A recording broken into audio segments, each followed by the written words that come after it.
baby. Welcome back to the Smart Nonsense Podcast. No, I don't even know how to do intros. Really? wait, how's an intro go? How does the intro go? Try again, Pop. Just try again. Do I say welcome back? Welcome back to the Smart Nonsense Podcast, where we talk about entrepreneurship, self-development, and challenging norms. I had to run the algorithm, the script in my head. The Friday algorithms. The Friday algorithm today. We're inspired by a recent My First Million episode. On Fridays, they do One Question Fridays. I like the sound of that. We want to try and teach our next generation Gen Z entrepreneurs. We're kind of on that frontier. Supposedly super successful. What does that mean? It means like in a year, we're up to about 1.5 million in revenue. And maybe we take home a third of that if we're lucky. Yes. That's about where we're at. Where's my third? Belky, today's question that we came up with ourselves. I know. No, submitted. Anonymous user. Okay. Thank you, Jerome from Kansas. Yeah, I was going to try and think of something creative that was like Jardon. Well, hey. Nice. Jerome from Kansas, dude. That's where we're at. Nice. Jerome, thanks for this question. Should I become an entrepreneur? I have no idea how this format is going to work, but I have my own take on how to answer this question. It's very simple. You have your own take on how to answer the question you wrote. Am I getting Jerome that right? Jerome wrote it in Kansas. Sorry. Oh, dude, hold on. I want to send you something really quick. And you got to... Hey, before we get into this question that Jerome wrote, people should go on YouTube. They should subscribe. They should listen to yesterday's episode. We talked so much about poop anxiety that I've just got the shits today. And that never happens to me. It's the placebo I'm in your head sort of backgammon that I'm playing right now. It's a curse. Yeah, dude. I'm getting a mullet today. I'm getting a mullet. Nice. 4 p.m. today. I need to get a haircut bad, dude. Hold on. I haven't looked at her. Oh, no. Oh, That's not that bad. Put her back. That's not that bad. Watch us on YouTube. Yeah. I haven't showered, so it's worse. But, hey, look at your text. I just sent you something. Look at my text. I use hotkeys now. Command tab. You didn't send me anything, Pop. Oh, you sent it to adults. Oh, that's a group chat. I thought it was relevant. This man built a rail cart and rides it along abandoned railroad tracks in Southern California. It's a tweet. Now I'm clicking on it. Oh, it's a video. What? This guy. That Binky special, dude. There is a guy who's got a putt like 50cc go-kart motor on an old mining little rail car, and he's just with his sun hat, he is cruising through the desert. Is that not the sickest thing you've ever seen? It's just a bunch of old Tomases. Oh, and then we switch over to POV. He is... Wait, now there's someone next to him. Now there's two of them on this platform. They are just cranking through the Southern California desert. All right, wow. That'd be the sickest first date. It's just like... Let's ride. You rip that, and they got nowhere to go, so you're just going to hang out for as long as it takes to get to the next station, going about 12 miles an hour. It's sick. So I got inspired. I'm like, I know you're a blossoming YouTuber, and you kind of want to have those viral shots. Hey, if you can find this guy and give a go on his rail car, dude, that's pretty sick. I'm lost at the moment. I don't have an editor. I don't know if I'm supposed to be making vlogs. I don't know if I make vlogs anymore. The ones Ken's making for Ali Abdal are really good. I'm like, huh. Hey, so Belky, should you be an entrepreneur or not? We got to get to Jerome. Wait, I took some notes, and then I didn't prepare. Oh, let me start with an anecdote about should you be an entrepreneur or not, okay? Oh, I like that. It's just a little anecdote. We've got a friend. I'm not going to name names, but you know if I talk about it long enough, we'll probably name names. Ice? Named. Got him! Sniped. We got a friend, only one other one. Not many to pick from. That's one of the downfalls of entrepreneurship. Well, you don't have friends. I texted Ice yesterday, like, about all this stuff happening on Twitter about these market corrections over the last 2 years. And I'm like, what's going on? I've got absolutely no money. You know I'm too broke to invest. So what's going on? Right. And he's just like, market down a lot. And I was like, huh. I joked a little bit more. I had one more joke, and I was like, so who won? Which is just like total, utter nonsense. It's the stock market. Yeah. Who won? And he just sends a question mark. And I'm like, this guy used to be so goofy. He's been on Wall Street for 3 years. That's why you got to be an entrepreneur. Look at us. Look at the vitality here. Right. I mean, the tea only lasts about 30 minutes before I'm cooked out and I got to go like lie down in the backyard. Actually, underrated. It's going to be sunny out, but just hanging in the grass. Hanging like a cow. Dude, so underrated. I get it. I mean, cows sleep like standing up, so I don't really think I'm talking like down to Mother Earth, breathing in the dirt. Oh, also last night, speaking of nature, I know you wanted to talk. You had your finger up. I'm going to cut you right off because I was already talking. There was a coyote in my driveway at like 2 a.m. And it's like one thing about the city life, you just don't see. Fucking Tomas, dude. I swear, IT gotta be inbound. But the coyote's just chilling there, and I'm like, hey, that's Mother Nature. And then I got a little crazy, and I tried chasing it, and it was really dark out and scary. But Pop, that's just why I love being in the suburbs. I'm on my MacBook Air microphone. What is this? Oh, and I've you got a cursed switched microphone. mics.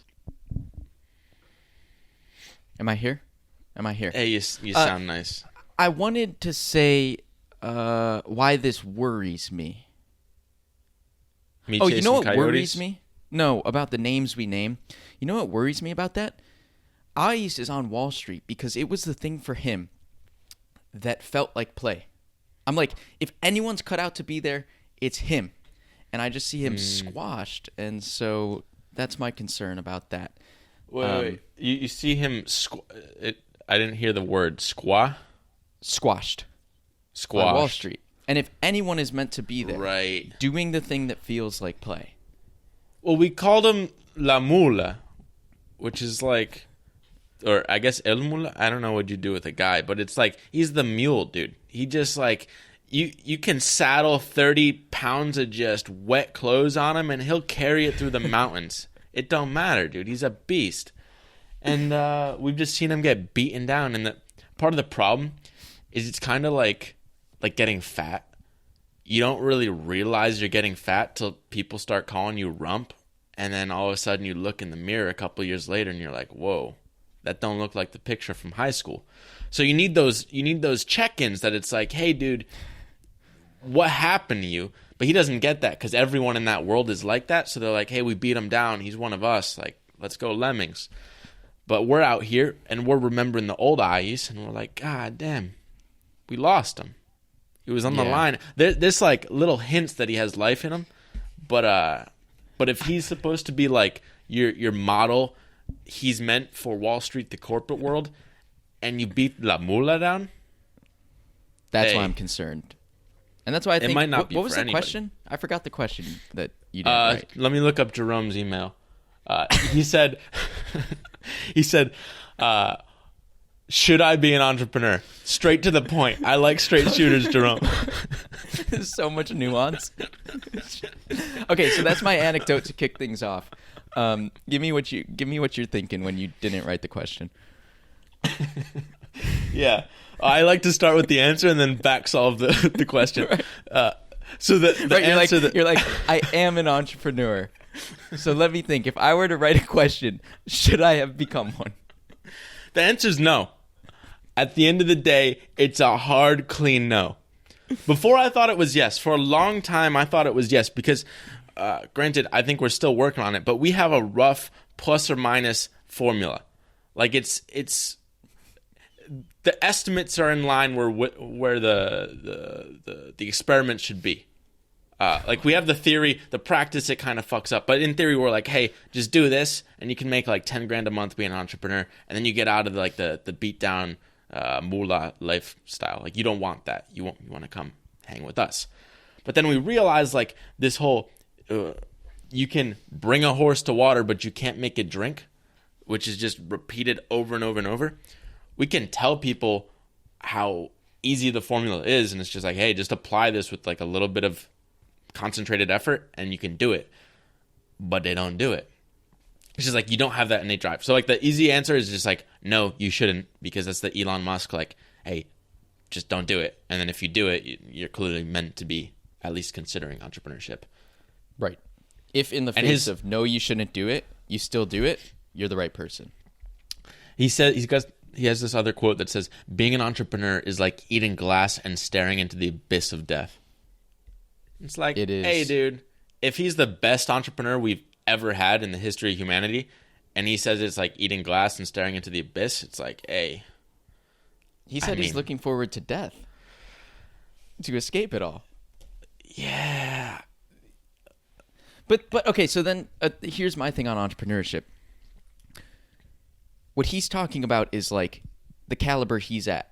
And I think the problem with entrepreneurship is we go to high school and you go to college, and we're made to think that you're either going to go to Wall Street or you're going to start Facebook. And what I've learned is being an entrepreneur is 2 billion things in between that spectrum. Yeah. And that's what I like. So I was kind of drawing out my own spectrum. I was like, okay, you have the corporation. The like, autism spectrum, or? Yeah, one of those. And I'm somewhere between, like, apparently, according to some, much closer to the Musk side of things. But I mean, in my mind, I'm a 10 out of 10 empathy. So I'm like, I'm fucking as normal as it gets. But hey, I guess some people misdefine things. Okay, but this spectrum is like the career, the entrepreneurship spectrum. So you can go from like corporate mule, which is just like 0 out of 100 entrepreneur, to 100 out of 100, which is Elon Musk. I'm going to start like 5 different companies that all become $1 billion plus, change humanity. It's like, okay, one thing I liked actually about the innovation stack is it redefines. That is a book. Jim McKelvey, that is McKelvey, yeah. McKelvey, hey. He's like, hey, entrepreneur. What was the original meaning of it? But basically, it's like going beyond the walls or something. Like, it's going into like new territory. Something about the moat around the city, right? Yeah. The city walls and... God, I wish I remembered, because it was kind of good. But basically, it's like you're going into this uncharted territory. And it's like, most people are using the word entrepreneur, like we're saying we're entrepreneurs, but in reality, we aren't. Or we're like borderline entrepreneur. Because what we're doing is basically following pre-programmed agency playbooks for how to succeed. We're just business people at the end of the day. It's like, hey, you want to build a video agency? We roughly did that. Sure, we're kind of borderline entrepreneurs because we're testing new models within that and kind of like mix and matching and remixing. But we're not like creating a reusable rocket. You want to know the definition of an entrepreneur? It's a person who organizes and operates a business or businesses, taking on greater than normal financial risks in order to do so. No, but that's, I think by that definition, it definition holds up. But I think it holds up by your definition is like, we created a bootstrapped, like real business. I don't think we took on greater than normal financial risk in doing so. Where some of these crazy venture-backed things become super like over-leveraged. Right. So I think that checks out. It's like... Well, okay. Yeah. I guess what I wanted to say originally, who knows where we are exactly? We're probably like somewhere around the 50% mark in my mind. Yeah. But it's like... Right on the edge. Okay. There's corporation to Elon Musk, but in the middle you have, okay, you can work at like a big corporation, which is maybe 1,000+ person company, like a Morgan Stanley, or you can go towards like a successful medium-sized business, like a startup, which is maybe 1,000 all the way down to like 10 people or something like that. And like that has its own risk in that it's not as established, but you get a little bit more like creativity and you can kind of be your own person and test your own things. And then beyond that, it's like what we first dabbled in, which is becoming an agency. which is like, okay, you're just going to use playbooks that are in the past, but it's like really easy. You're basically taking your skills as an employee, and rather than selling it to one company, you now sell it to 2 companies or 3 or 4 or 5. And you're just multiplying your basic skill set. And that's kind of where we're at. We're just at like the maxed out level of that, where it's like, okay, we've multiplied it by 30, 40, 50. But if you really want to like do Elon Musk level, you're multiplying it by millions or billions of people. Yeah, and this gets into Nathan Barry's ladders of wealth creation, which is interesting. I've got the ladders pulled up here. On the far left, there's like 2 rungs, and it's what you're talking about. It's you're trading time for money. So you're getting salary working for a company, and that's an hourly job working for a company. If you follow all these ladder rungs, which we're somewhere halfway through, literally on the ladder spectrum, if you go all the way to the top right, it's marketplaces and social networks. That's Right. like Facebook, Uber, eBay, anything Elon Musk is doing. Well, I guess he's got physical products. But yeah, Hey, Elon Musk, he got some ladders to do. I mean, that's what you got Twitter. that's my conclusion. But yeah, that's a great read, by the way. If you're like, should I become an entrepreneur? This Nathan Barry article, which you can Google, Ladders of Wealth Creation, is like the sequential steps you should take to successfully get to where you want to be on whatever ladder. I think taking it back to Jerome, it's like, okay, first answer is no, you don't be an entrepreneur. Like if you're asking the question, don't do it. But if you are asking the question, that's a good point. I've never asked the question. I doubt you've asked the question. no, Have I you? just You I just did. pretty much did it. I'm just like, hey, this isn't the route for me. I'm just gonna do it and like figure it out along the way. Good question, Jerome. So if you're asking the question, the answer is no. If you're not asking the question, you're already doing it. So like we're useless here. Well, hey, you'll tune back in a month or 2 when we get into like, okay, how do you create this business that you're already starting? Like that's what you need.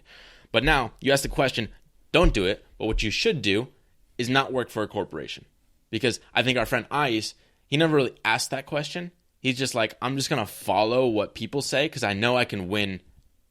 He's good at winning at the game where everyone's playing it. It's like he'll be the best person in soccer or in tennis or in banking. Like he will destroy that because he's just a fucking workhorse. He's the mule.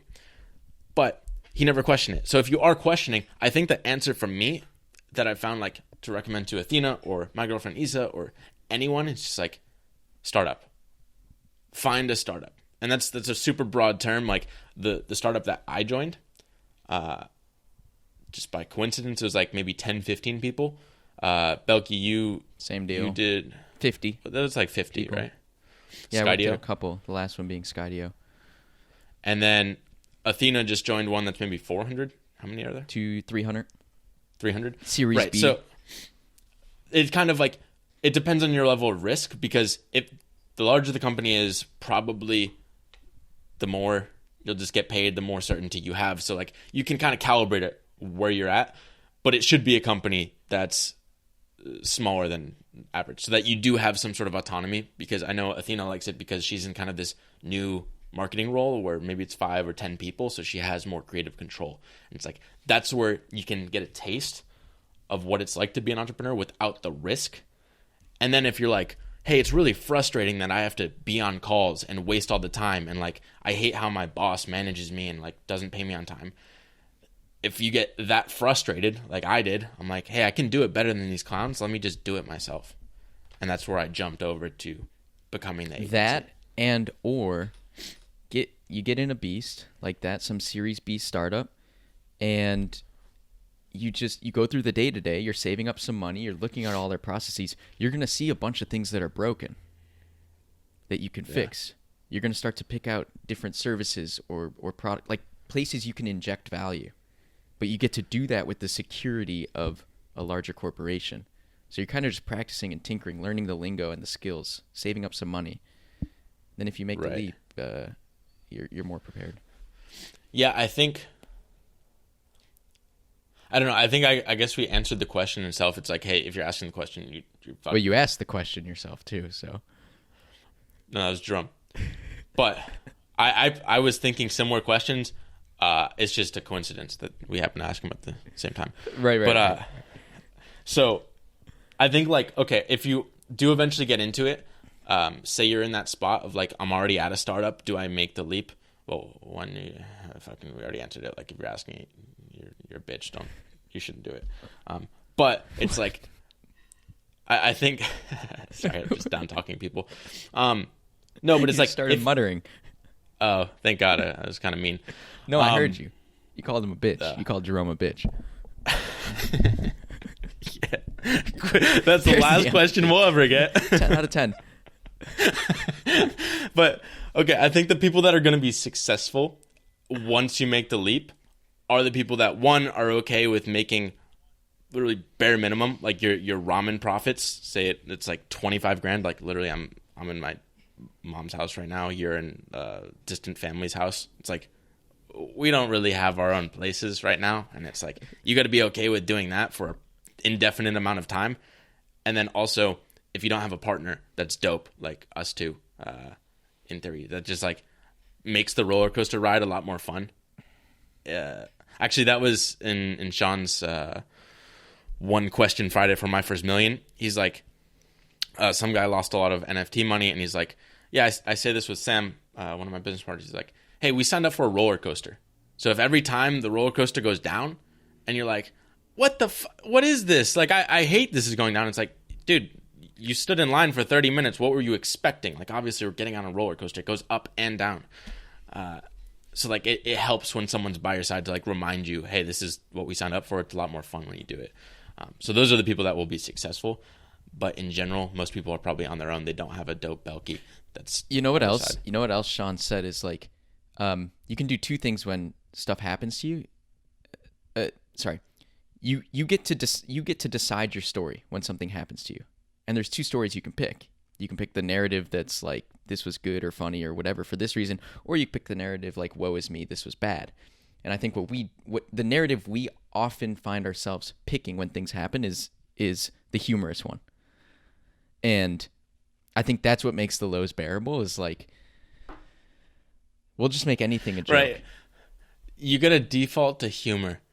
That's just our coping mechanism. It's really funny. It's like, say someone cancels on us or like something bad happens. It's like, hey, we just run like a lose you Like we don't make money. We're you just don't building like the a product. shitty business in public. And we do negative some things. So, and if it totally happens to be dope, it's like, oh, hey, nice. That's a pleasant surprise. But hopefully, Jerome, this helps you. Yes. You're asking the question. So join a startup. I think maybe the next question, hopefully Jerome asks a follow-up. It'll be, okay, you told me how to join a startup or like that I should join a startup. What's the process of doing it? Like, how do I actually do it? That I'm going through right now actively with my girlfriend, and you already did. And here's an idea. If you're listening to this and you're on YouTube, why don't you leave a little question in the comments below? You could be Jerome so that we don't have to next week. And with that, Pop, go! Hey, that was better.